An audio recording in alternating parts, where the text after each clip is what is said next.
Bonjour, je suis Chloé de Yogayati. Aujourd'hui, je vous propose une pratique qui s'adresse tout particulièrement aux personnes qui débutent le yoga. Nous allons voir ensemble 4 postures assises très classiques qui reviennent très souvent en yoga. Mais avant de commencer, j'aimerais vous inviter à vous abonner à ma chaîne.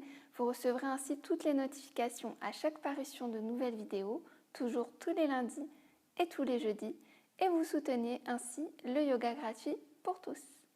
C'est parti, nous allons donc commencer par une posture très appréciée qui a beaucoup de bienfaits, c'est la posture de Balasana, la posture de l'enfant.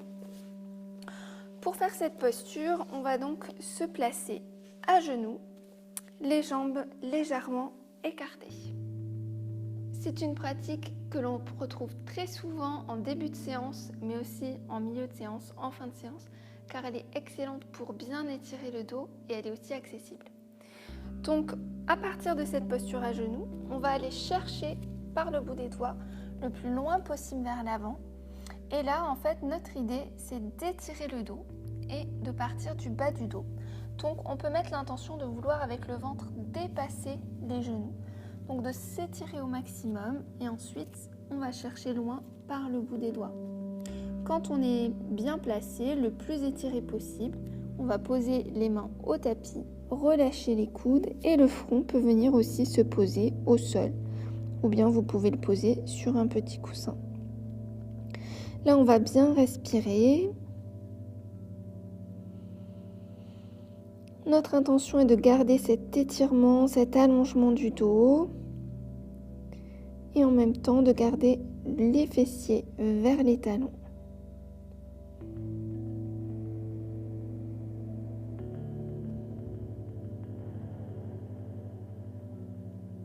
Une autre variante de cette posture va être tout simplement en ayant les bras le long du corps. Pour sortir de cette posture, on a 2 options.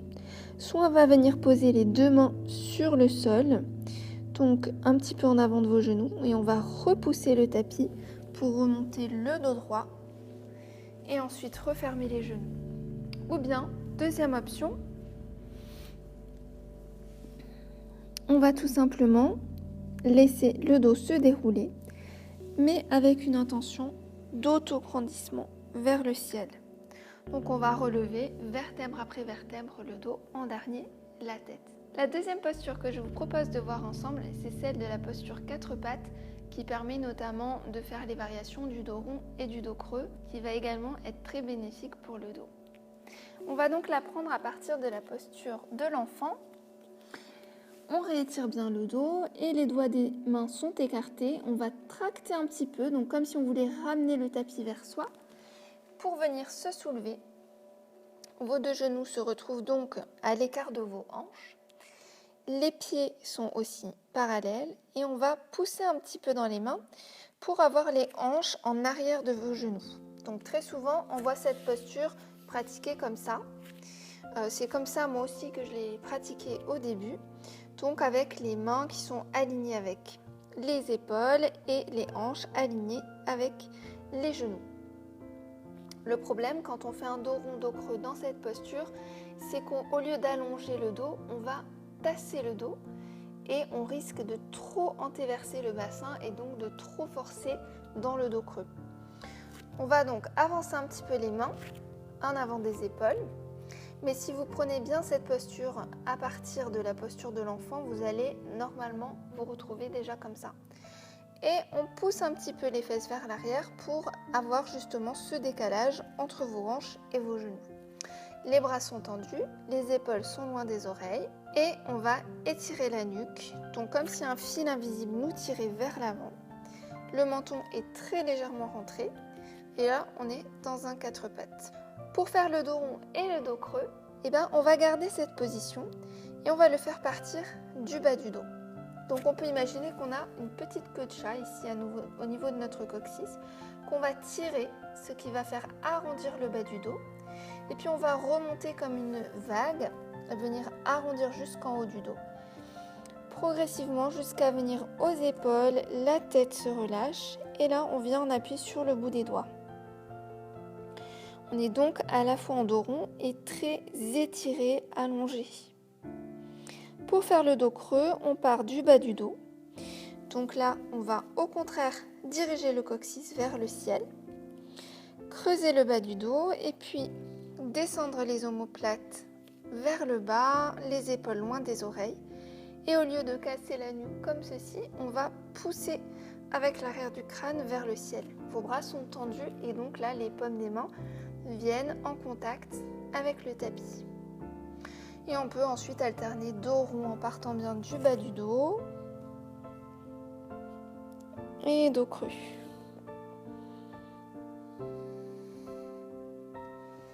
On va s'asseoir pour sortir de la posture dans l'enfant, donc on s'assoit sur les talons. Et ensuite, donc toujours deux techniques, soit on ramène les mains et on se redresse dos droit, soit on va dérouler le dos vertèbre après vertèbre. La troisième posture que je vous propose de voir, c'est la posture de la fente basse. Donc pour ça, ça peut être bien si vous débutez d'avoir 2 blocs de yoga. Comme ceci, c'est assez facile de s'en procurer sur internet.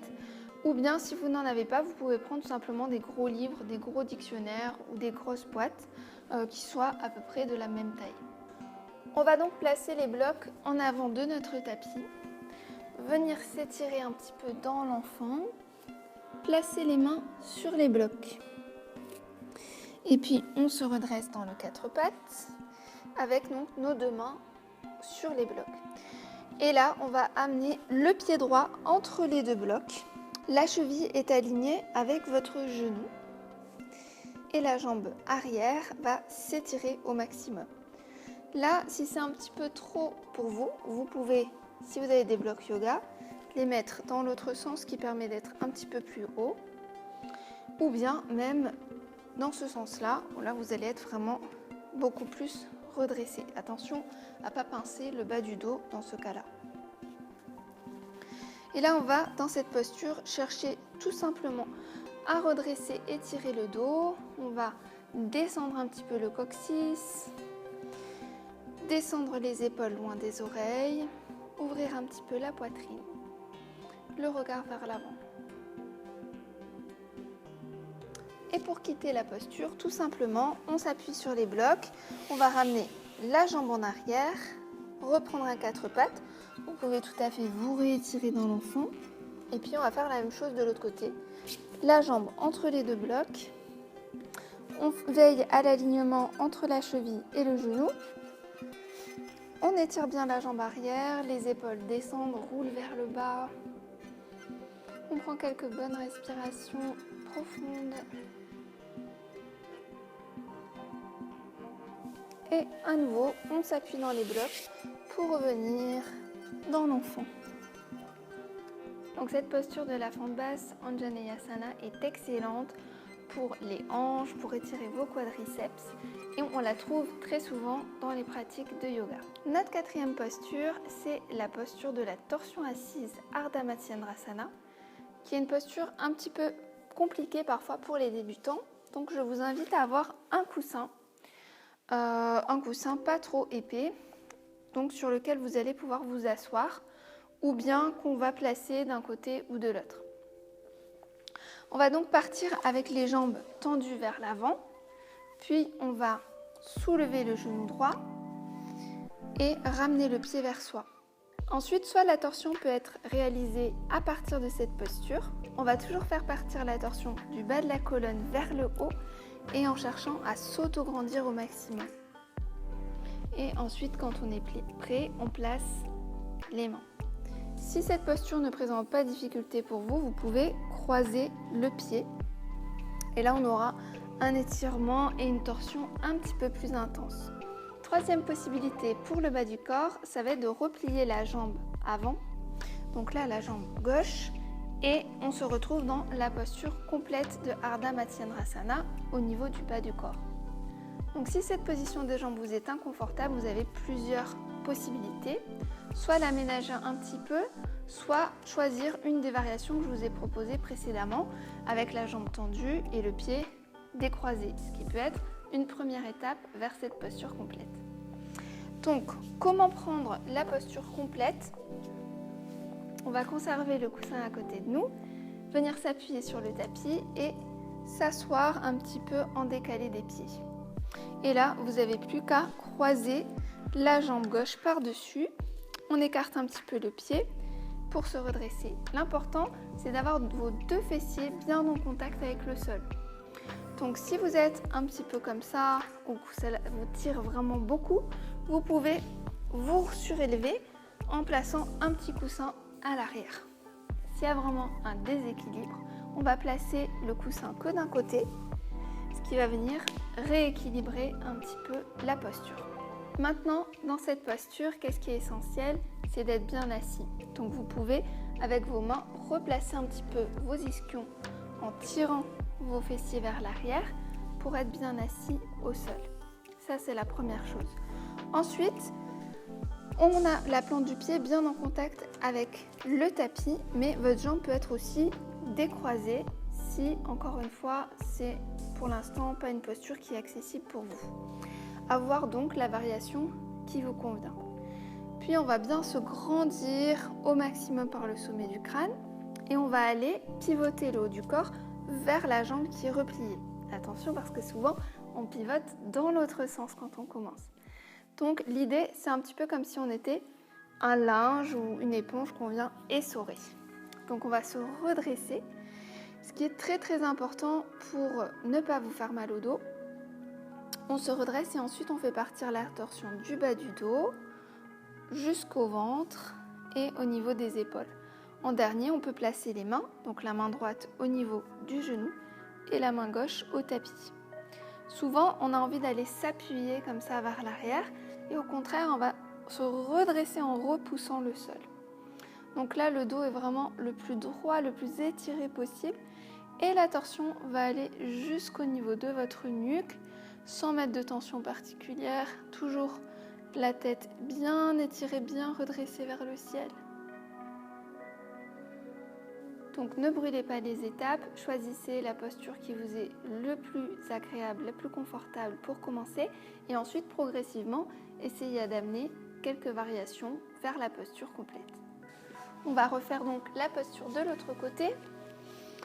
À partir de la position à genoux, on va descendre vers la gauche et ramener la jambe droite par-dessus. Le pied est bien écarté pour venir s'asseoir au tapis. Éventuellement, vous glissez votre petit coussin. La plante du pied à plat au tapis.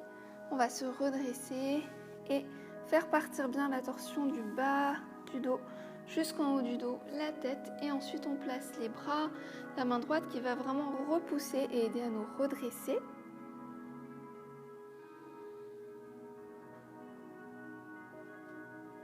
Et en douceur, on sort de la posture.